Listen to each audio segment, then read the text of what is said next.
Buenas noches, mi nombre es Karen Enríquez, soy estudiante de la carrera de Psicología modalidad distancia. En este video disertaré un ensayo con tema La pandemia del COVID-19 obligó a sus víctimas a convivir con sus agresores debido a la medida de aislamiento. Introducción.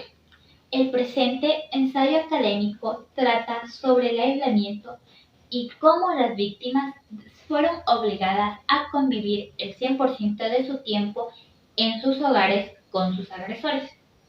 En el Ecuador, la medida de aislamiento desató una ola fatal de violencia. Las cifras incrementaron y se reflejó el verdadero rostro de la incompetencia del gobierno de turno.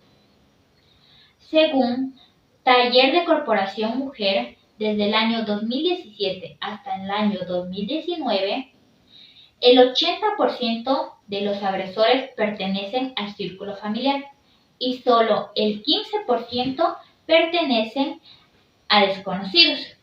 Creo que debe existir mucho más interés y atención y debe dejarse de tratar como un tema sin interés y debe brindarse el verdadero apoyo que se necesita, porque el aislamiento obligatorio demostró la debilidad de las autoridades, ya que se obligó a coexistir en una fatal situación de violencia física, psicológica o sexual, sin ningún tipo de ayuda médica o de seguridad brindada por los medios de auxilio. Faltó un acompañamiento necesario a los afectados por esta dura situación. Por consiguiente, a continuación, brindaré con mayor argumentación y claridad las ideas presentadas. Desarrollo. El aislamiento social fue una medida de prevención obligatoria en todo el mundo. Ayudó a limitar la propagación del COVID-19.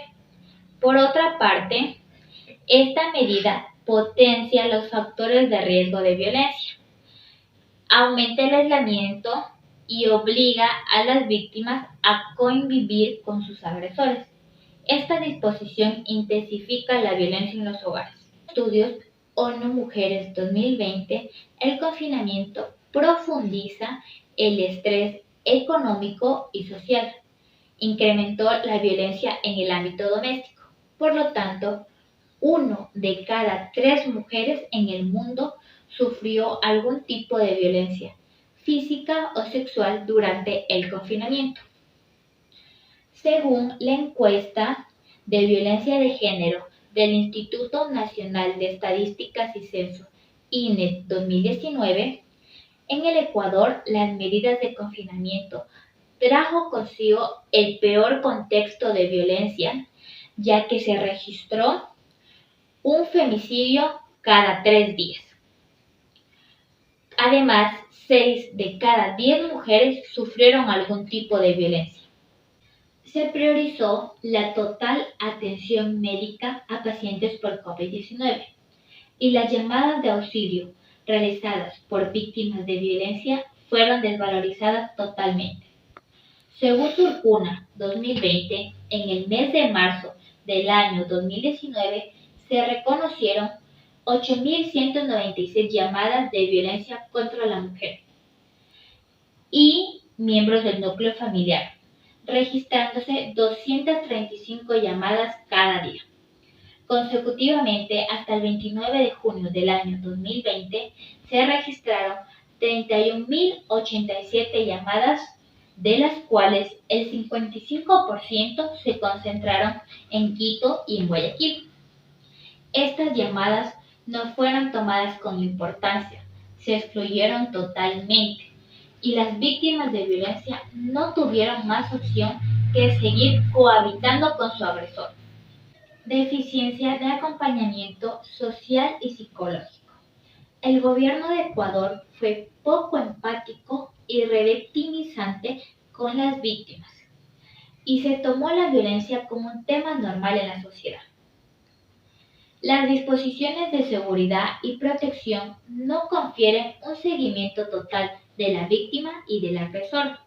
Se debe priorizar y salvaguardar la vida total de todas las víctimas. Por otro lado, según la Ley Orgánica para la Prevención y Erradicación de Violencia contra las Mujeres, Asamblea Nacional del Ecuador 2018, existen otras entidades facultadas para brindar medidas de protección. Entre ellas se encuentran la Tenencia Política y la Junta Cantonal de Protección de Derechos, pero se ha evidenciado que no efectúan sus ocupaciones y es una consecuencia más y un factor de riesgo para las víctimas de violencia y sus núcleos familiares.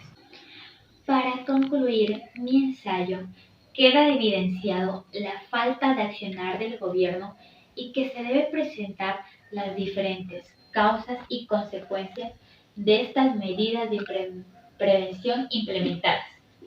La violencia se ha venido estructurando desde los hogares y este es el punto de partida. Se debe comenzar brindando apoyo social por medio de charlas informativas, creando conciencia en los hogares ecuatorianos.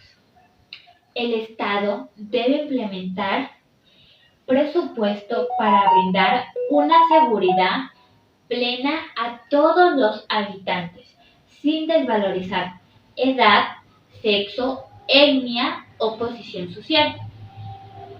Los derechos de los ecuatorianos no deben ser vulnerados, deben ser prioritarios.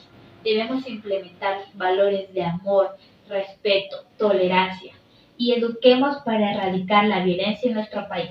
Muchísimas gracias.